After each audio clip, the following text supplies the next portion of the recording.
I'm talking today with Sharan Burrow. Sharan is a former teacher, a public school teacher in New South Wales, activist, organiser, a senior officer of the Teachers Federation before becoming President of the Australian Education Union and President of the Australian Council of Trade Union.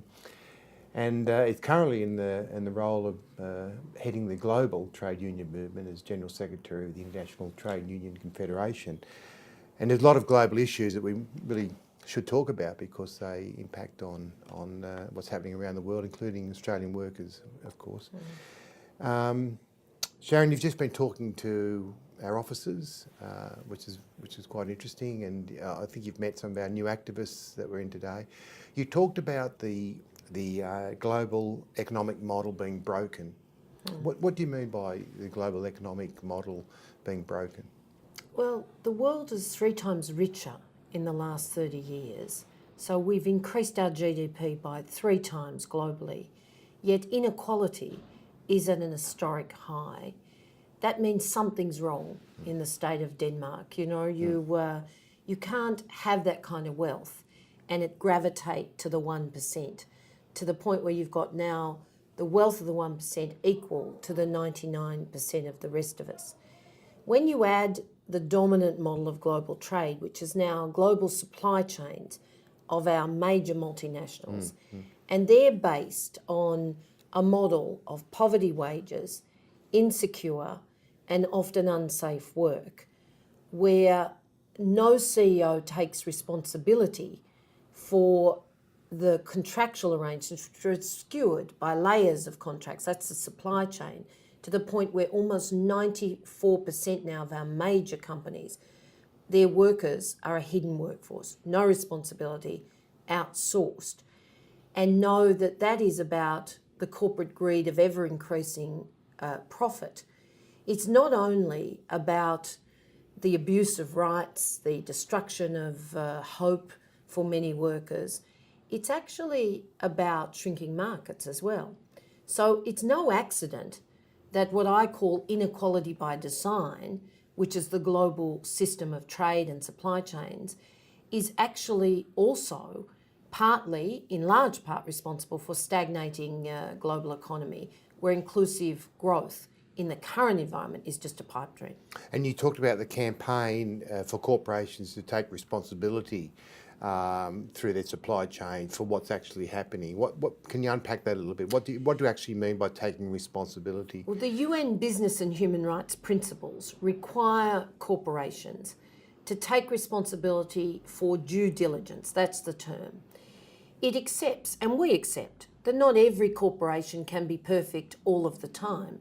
What we expect them to do is actually do the due diligence that would assess the risk of abuse of workers' rights or environmental standards, and to have in place the systems that actually would provide grievance and remedy at all levels, so at the local level, but also, of course, right up to the parent company.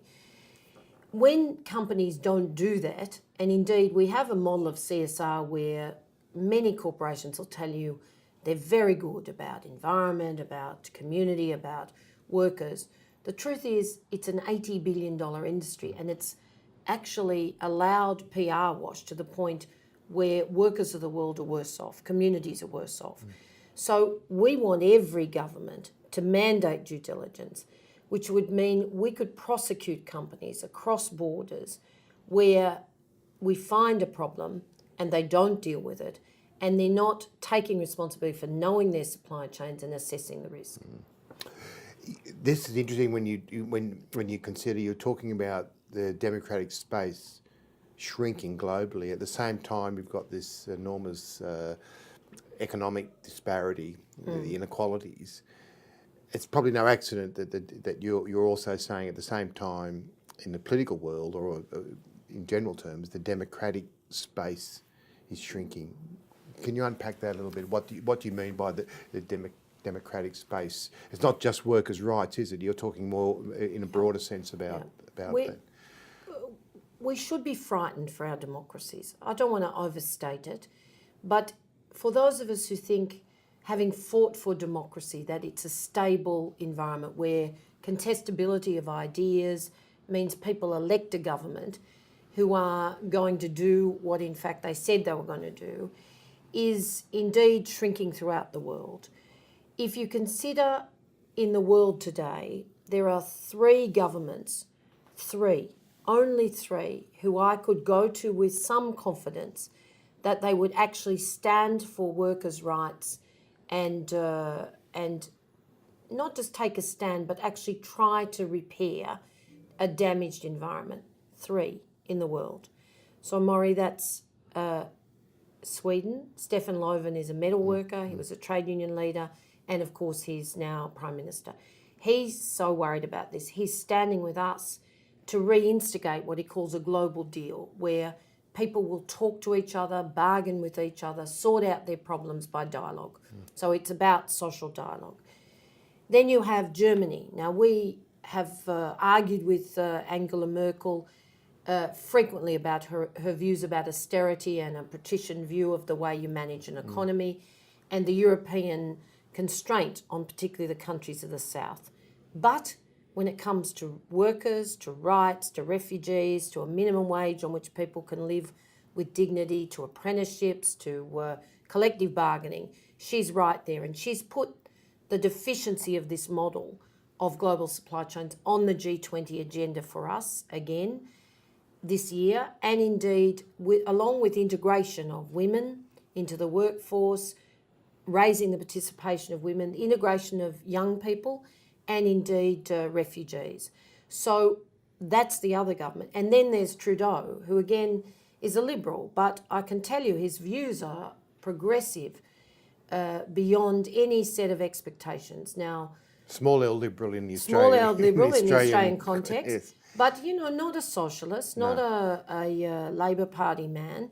But I must say, I'm proud to work with the Canadian Labor movement and him. He's already committed to something that, we would dearly love to see, which is investigations into the unequal treatment of Indigenous children, the disappearance of Indigenous women, the commitment to a just transition for vulnerable communities in supply chains, the rights of workers.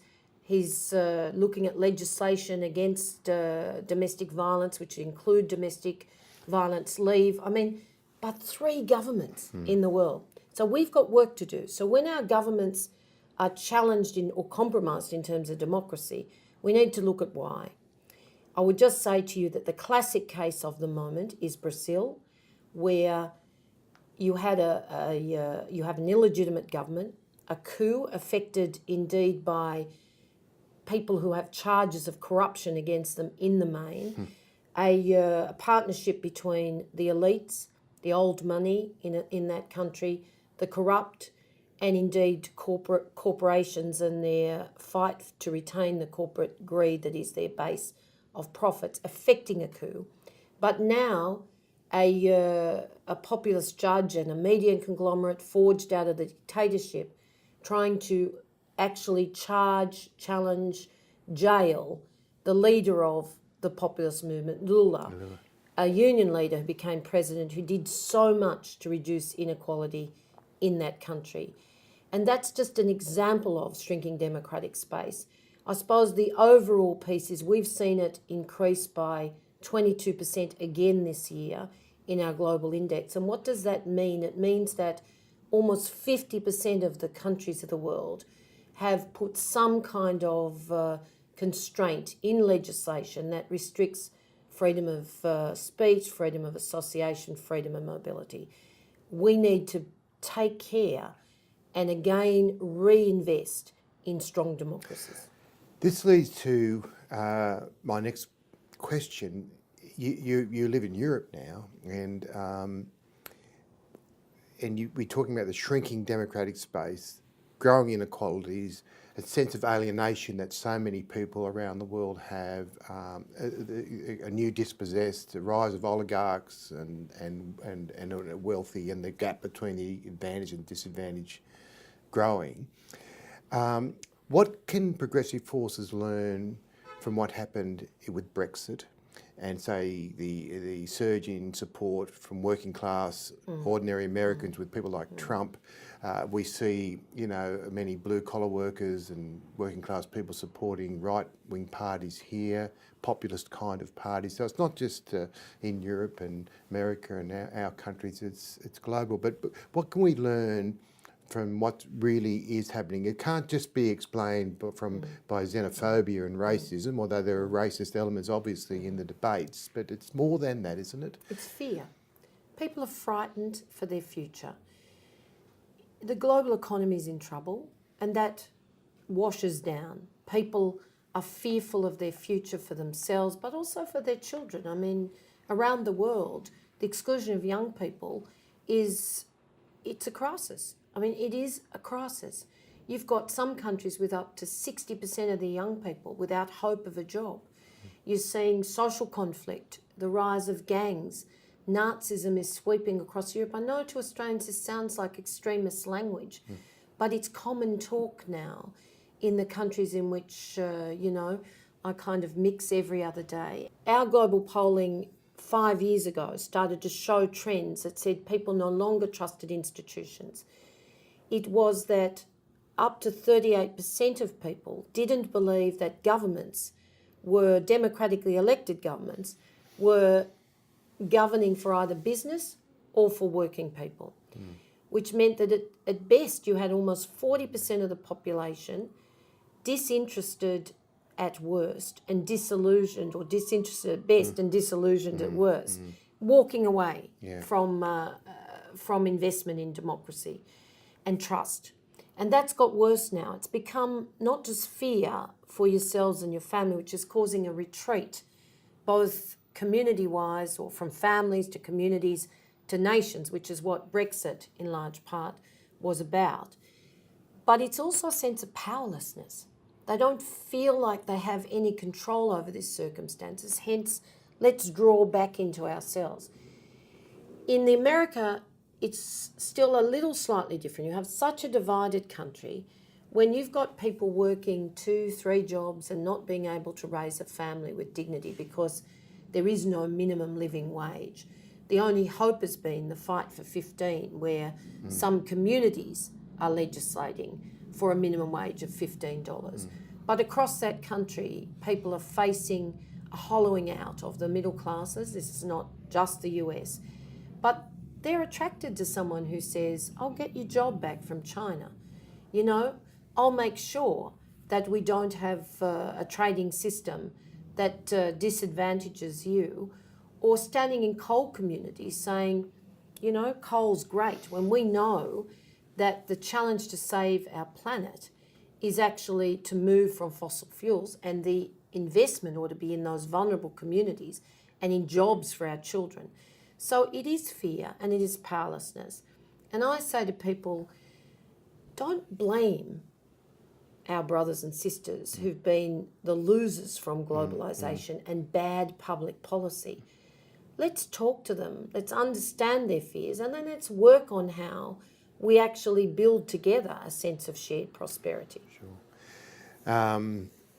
You mentioned the fossil fuels and whole climate change, which is trade union business, surely. But there's some hope there, because you talked about, I think earlier, some businesses breaking from what I think you call them the fossil fuel bullies. Some businesses now are seeing perhaps an economic interest, but certainly are breaking from the old fossil fuel industry kind of mentality, and that's a sign of hope, I think you were saying. Well, it's very simple. Climate change is union business because there are no jobs on a dead planet, and this is much more than a slogan now, Maurie. It's our workers and their families are on the front lines of the devastation of extreme weather events, of changing seasons and the loss of livelihoods. And, even in the US, climate skeptics can't deny that the East Coast is sinking. It's a combination of the rise of the sea levels, but also the shrinking of the sinking of the land. And I was in New Zealand recently, and of course the New Zealand teacher unions are reaching out to their counterparts in the Pacific Islands, where their nations are literally going underwater. Absolutely, and that's one of the things we have to come to terms with, is how we offer effectively dual citizenship. So we give those people a lifeline, but their traditional lands are there for them to take. There's no doubt that, I don't like to say it, the world's committed to trying to reach 1.5%, but we're past that breaking point. And we will be past a 2% world, which is still going to be devastating if we don't act now. The next 15 years are critical. Now, I say we have all of the actors in our union movement. We have the climate warriors. I'd count ourselves as part of that, and we're proud of that. We have the renewable energy workers, and we're organising them. And there are now 7 million jobs in renewable energy around the world. Half of those are in China, but half of them are in countries that are seeing the future and planning for it. And then, of course, we have the workers in fossil fuels. They're fantastic trade unions. They're great jobs. Those workers have brought us the prosperity of today through generations. We demand respect for them. We'll leave no one behind, which is why for 10 years we fought for just transition. We got it in the climate agreement. Now we have to make it real. So we want a national plan which gives people hope. We want industry plans that actually allow for the industrial transformation, and that's going to mean skills for our union here. How do we actually provide the skills to allow people to redeploy into other jobs? But it also means investment in renewal for vulnerable communities. We're determined not to see stranded communities and stranded workers. This is union business. Absolutely. The fossil fuel bullies, it's tragic really. They don't want to transition. Like, we need some of those big, coal, sadly, it's got a very limited lifespan, and we have to make sure those communities are looked after. We've got a little more time in oil and longer time in gas. But for the planet, we need to see those big oil and gas companies use their resources and their technical know-how to transition, to build renewable energy and new business models as they reduce fossil fuel dependency. And frankly, exploration is a lost leader. So any of our pension funds in exploration are basically stranded assets. Then what we have to do is look at the big utilities companies, because they need new business models. We want to save those jobs. They're good jobs, they're union jobs, but we must change. This means unions have to be at the forefront of bargaining for the way in which we see the future, the jobs of the future, and also bargaining around resource productivity. Whether it's a building, whether it's in agriculture, whether it's in transport, the more carbon you save, the more energy you reuse, then the more money you save, and that means we can bargain for resource productivity into increased wages. Everybody in the community has a role and a responsibility in sustainability. Finally, I just want you to touch upon the refugee crisis, which is affecting so much of the world. And to Australia's shame, of course, we have a dreadful refugee policy and the offshore detention. And what do you see as the hope in that area, the refugee policy area? You touched on it earlier when you were talking about Brexit and the dispossessed working class and alienation and the scapegoats that come from that. But how can we rebuild sense of community and sense of social justice through refugee policy? Well, the refugee debate here is Australia's shame. We're a migrant country. I use Australia everywhere around the world to talk about how you successfully build a community based on waves of migration that's one of the richest economies in the world. Vulnerable, absolutely, but still a very wealthy economy if we get it right for future generations. I don't understand how we've allowed our politicians to drive a sense of fear that's become xenophobia in a country that is a safe country and has the history that we've just talked about. But, the refugee crisis, it's a crisis of confidence around people knowing and caring for each other. And again, when you look at the figures, it's blown out of all proportion. Yes, we have 60 million displaced people in the world, and we haven't got to climate refugees yet, and they'll be there in their tens of millions. But only 20% of the current displaced people are in first world countries, in developed countries, and countries by and large who need a labour force. And yet our fear of each other has grown, often perpetuated. I mean, you and I would agree that you can lead in either way. You can draw the best out of people. If you go back to the Kosovo refugees, remember the beautiful outpouring of support. What's different? People fleeing from conflict or indeed from economic desperation, they just want to be part of a community where they're safe. Now, it doesn't deny the fact that, you know, yes, there are people in the world who want to perpetuate out of despair or frustration or simple opposition to Western countries a terrorist approach. But the overwhelming number of people are like our families. They're simply wanting to have security, an education for their kids, secure jobs, opportunity to build a prosperous future. So we have to go back to community. I fundamentally believe that Australians and our communities are very generous. We saw it in the later years of the last decade, where people were opening their communities to refugees. We need to get back and say refugees are welcome. They're welcome in our workplaces. They're welcome in our workplace on equal treatment basis, the right to work, equal wages and conditions. They're welcome to help us build and share prosperity. That means they're welcome in our communities, in our neighbourhoods, in our schools, because that's the way you build social cohesion. I've always believed that if every child was educated together in our great Australian public schools, then we would be a peaceful nation, but we could teach the world. And what worries me most is that the lessons we can give to the world about things we've done badly and things we've done very well are not on show because our leaders have retreated, you know, from global leadership, from shared responsibility, whether it's on the question of climate change or our responsibilities for our corporations behaving as they would here, you would hope, elsewhere in the world, or for refugees and the migrant population we still desperately need.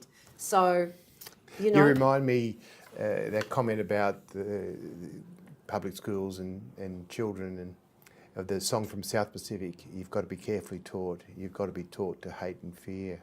It's got to be drummed in your dear little ear. It's that hatred and racism is taught. It's not a natural kind of position. It's a terrible thing. Yeah. I mean, it is a terrible thing. And you know, none of our children are born with a view that because you're of a different colour or creed or culture... I think kids are blind to it, aren't they? Yeah, that you're not a valuable human being. And so, you know, what is it that we do to drive fear? I don't know, but we've got to find the conversation that drives it out. Look, thanks so much for talking to us today. Thank you. We wish you and your comrades in the international trade union movement all the best for the very important work you're doing. And thanks for inviting me home. It's very nice. It's great to see you.